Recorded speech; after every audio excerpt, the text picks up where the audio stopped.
Marcus Chen saw her every morning for 3 months. The homeless woman outside his building, same spot, same sign. He always gave her $1 without looking at her face. One morning, she spoke. "Thank you, Marcus." He froze. She knew his name. He looked at her, really looked, and his entire world shattered. It was Victoria, his ex-wife, the woman who'd left him 10 years ago, the woman he'd spent a decade trying to forget. Before we begin, comment where you're watching from. Enjoy the story. Chapter 1. The Stranger. Marcus Chen had a routine. Wake at 5:30 a.m., gym by 6, office by 7:30, every single day. The homeless woman appeared 3 months ago, always at the same corner outside his building. Weathered cardboard sign, tired eyes, silent. Marcus gave her money every morning, $1, sometimes 5, never more, never less. Part of his routine, like buying coffee or checking email. He never looked at her face. Why would he? She was just another person who'd made bad choices, another cautionary tale about poor decisions. "Morning," he'd mutter, dropping coins into her cup. She never responded, just nodded, grateful, silent. Marcus preferred it that way. No conversation meant no guilt. No personal connection meant no uncomfortable questions about how people ended up on streets. His assistant Jennifer noticed his habit. "You're very generous, Mr. Chen." Most executives walk right past. "It's just $1, Marcus replied, not looking up from his phone. "Costs me nothing." But it did cost something. It cost him awareness, attention, the simple act of seeing another human being. 3 months, 90 mornings, $90. 90 opportunities to look at her face. He never did, until the day she spoke. "Thank you, Marcus." Her voice stopped in mid-step. Not the words themselves, but the way she said his name, familiar, intimate, like she knew him. Marcus turned slowly. "What did you say?" "I said thank you." She looked up, meeting his eyes for the first time. The world tilted. Marcus felt the air leave his lungs, felt his briefcase slip from his hand, felt everything he thought he knew crack and shatter. Victoria? The name came out as a whisper. Disbelief, horror, shock. She smiled sadly. "Hello, Marcus." He couldn't move, couldn't breathe. This couldn't be real. Victoria Chen, his ex-wife. The woman who'd left him 10 years ago with a note and a lawyer's number. She'd been beautiful once, elegant, polished. The kind of woman who turned heads at galas and charity events. Now she sat on a dirty sidewalk, wearing layers of mismatched clothes, her hair tangled, her face lined with exhaustion. "What?" Marcus tried to form words. "What happened to you?" "Long story." "Victoria, you're—" He gestured helplessly at her situation. "Homeless?" "Yes, I know. I've been living this reality for 2 years. 2 years. Marcus felt sick. "Why didn't you contact me?" "I did. Every morning for 3 months. You just never looked at my face." Her voice held no accusation, just fact. Marcus's mind reeled. 3 months. He'd walked past his ex-wife 90 times without recognizing her, given her pocket change like she was nobody. "I need to—" He looked around desperately. People were staring, his employees watching. "Come inside, please." Victoria hesitated. "Marcus, I'm not here to ask for help." "I don't care what you're here for." "You're coming inside." He grabbed his briefcase with shaking hands. "Now!" She stood slowly, gathering her belongings. Marcus noticed she moved carefully, like everything hurt. They walked into the building together. The doorman's eyes widened. Jennifer gasped audibly. Marcus didn't care. He led Victoria to his private office, shut the door, and finally allowed himself to fully process what was happening. His ex-wife, homeless, begging outside his building for 3 months, and he'd never even looked at her face. Chapter 2. The Fall. Marcus poured coffee with trembling hands. Victoria sat in the leather chair across from his desk, looking tiny and out of place in the expensive office. "Tell me everything," Marcus said, sitting down. "How did this happen?" Victoria wrapped her hands around the coffee mug, absorbing its warmth. "You really want to know?" "Yes." She took a breath.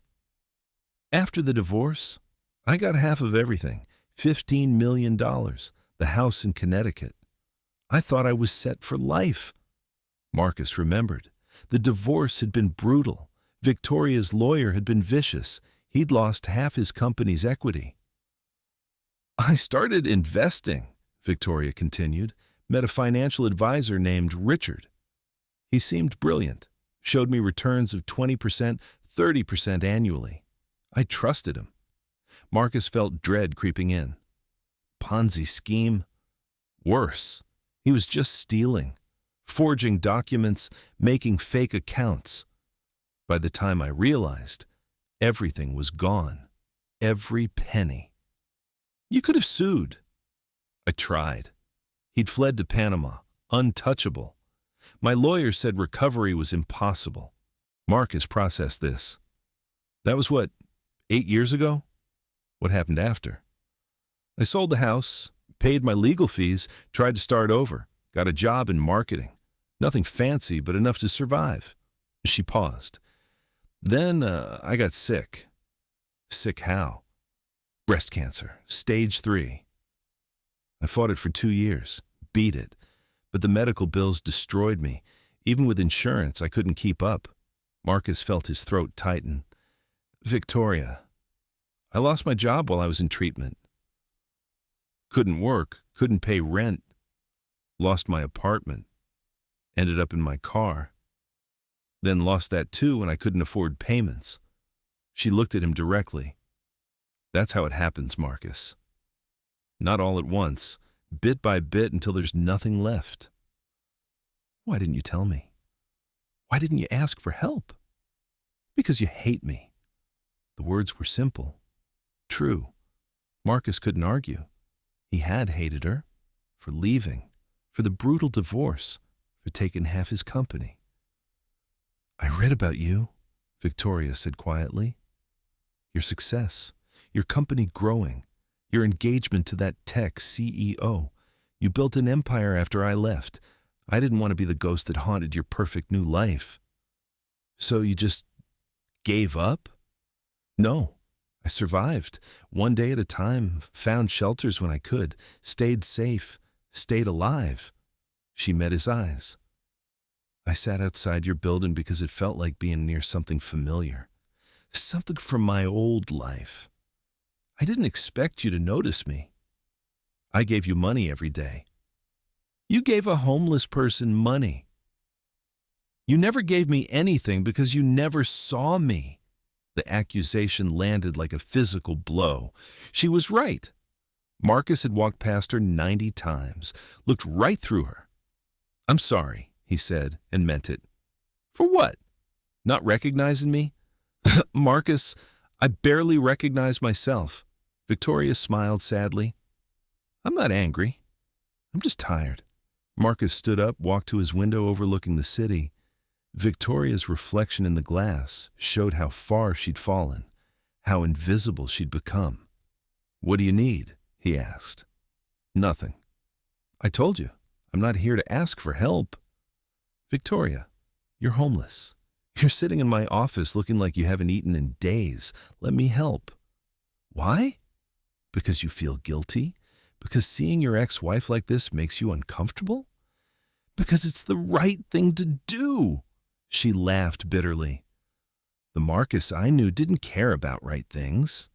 He cared about winning, success, being on top. People change. Do they? Victoria stood, setting down the coffee mug. "Thank you for the coffee. I should go." "Where?" "Back to the street." Yes. I can't let you do that. You don't have a choice. Victoria headed for the door. I'm not your responsibility, Marcus. I stopped being that 10 years ago. Marcus moved quickly, blocking the door. Wait, please, just stay one more minute. She stopped, exhausted, defeated. I have an apartment, Marcus said. Corporate housing, empty right now. You can stay there, get cleaned up, rest. No strings attached. Marcus, it's sitting empty. You'd actually be doing me a favor. Building requires occupied units for insurance purposes. A lie, but a good one. Victoria studied him, looking for the catch, the ulterior motive. 1 week, she said finally. I'll stay 1 week, then I'm gone. 1 week, Marcus agreed, knowing he'd find a way to extend it. Let's play a little game with those who only read the comments. Type invisible in the comments. Only those who made it this far will understand.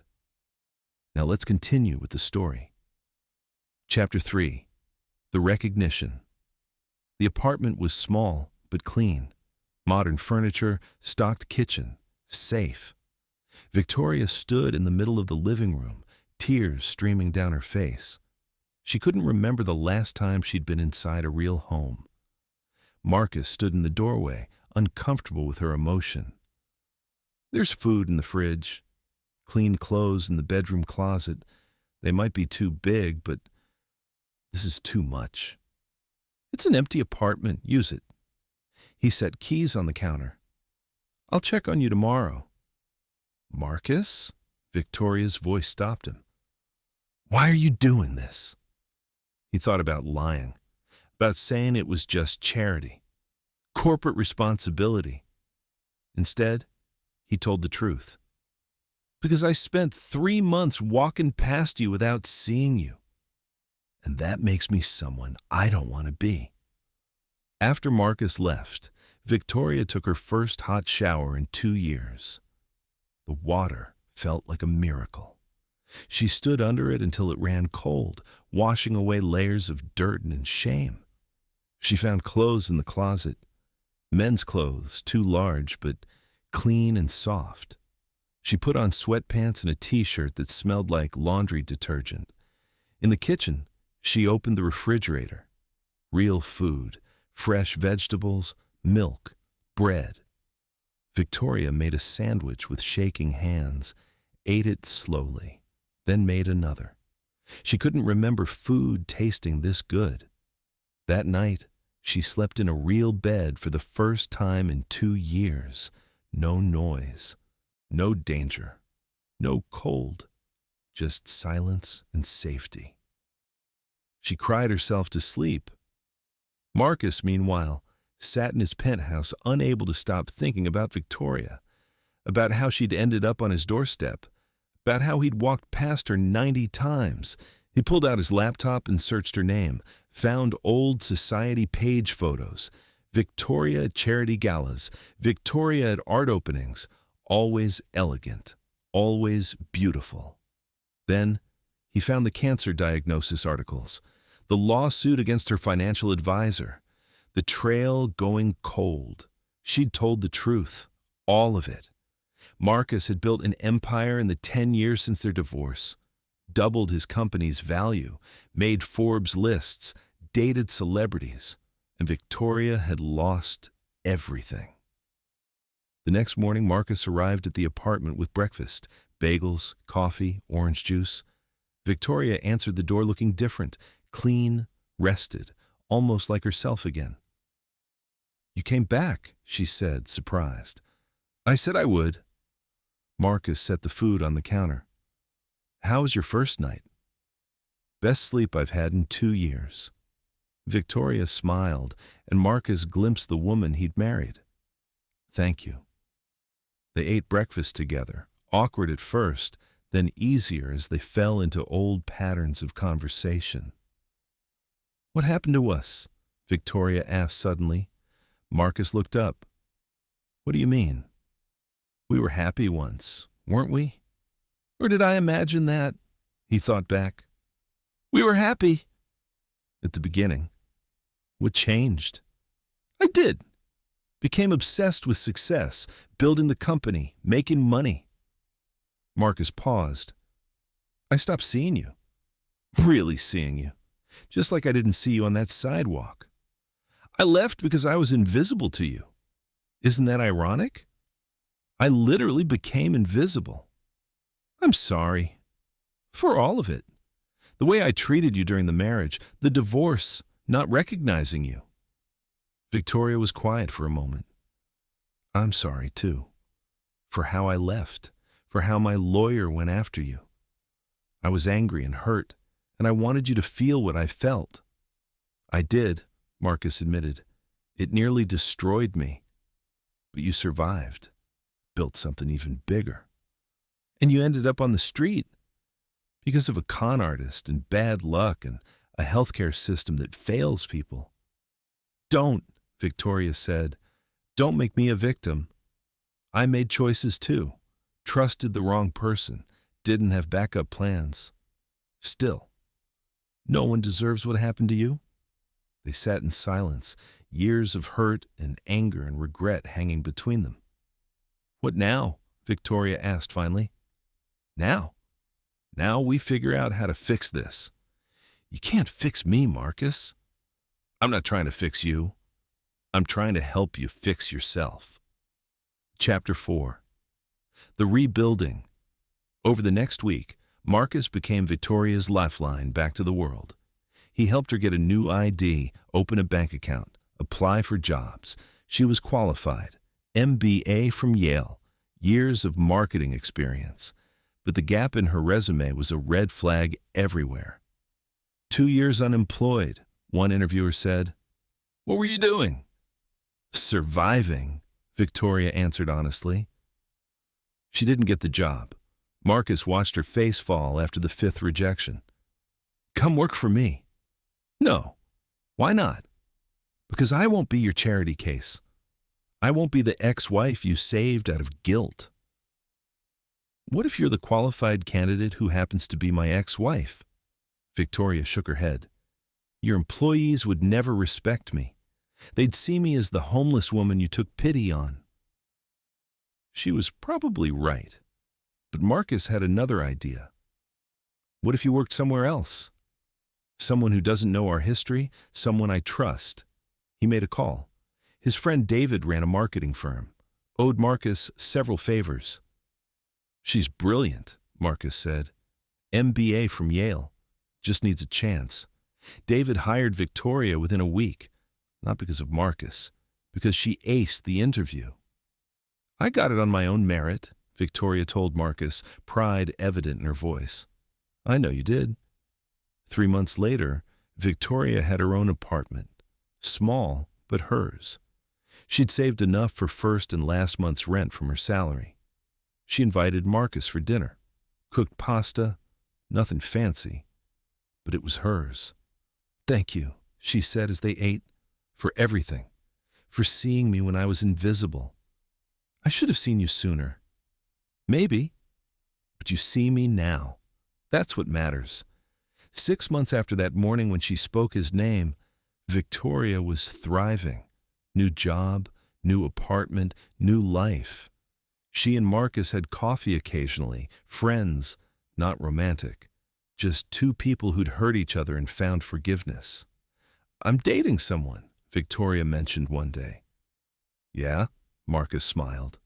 Good guy? Very. He's a teacher, kind, patient. Nothing like you. She grinned. Thanks a lot. I mean, he doesn't work 80-hour weeks and check his phone during dinner. Fair point. Marcus paused. I'm happy for you, Victoria. Really? I'm happy for me, too. She looked at him seriously. You saved my life, Marcus. You saved mine, too. You reminded me to see people, to pay attention, to not let success make me blind. As they parted ways, Marcus thought about the woman on the sidewalk 3 months ago. How invisible she'd been, how invisible he'd made her. He'd walked past her 90 times, but on the 91st, he'd finally looked at her face, and everything changed. Epilogue. 1 year later, Marcus stood outside his building watching the morning crowd rush past.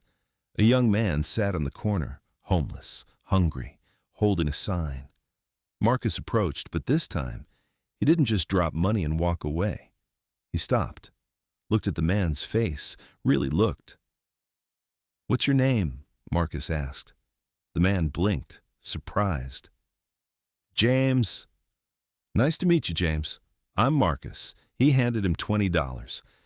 "There's a shelter 2 blocks north, Morrison Street. They have job training programs. Ask for Rosa. Tell her I sent you." "You know Rosa?" "I volunteer there, twice a week. So does my friend Victoria." James looked at the money, then at Marcus. "Why are you helping me?" "Because someone taught me to see people instead of problems." Marcus smiled. "And because everyone deserves to be seen." As Marcus walked into his building, he felt Victoria's presence like a ghost of the past, not haunting, guiding. She'd been invisible to him for 90 days, but in finally seeing her, he'd learned to see everyone. And that made all the difference. What did you think of Marcus and Victoria's story? Share your thoughts in the comments below. Rate this story from 0 to 10. Subscribe and turn on notifications to never miss our inspiring stories. Click the next video for another powerful tale of redemption and second chances.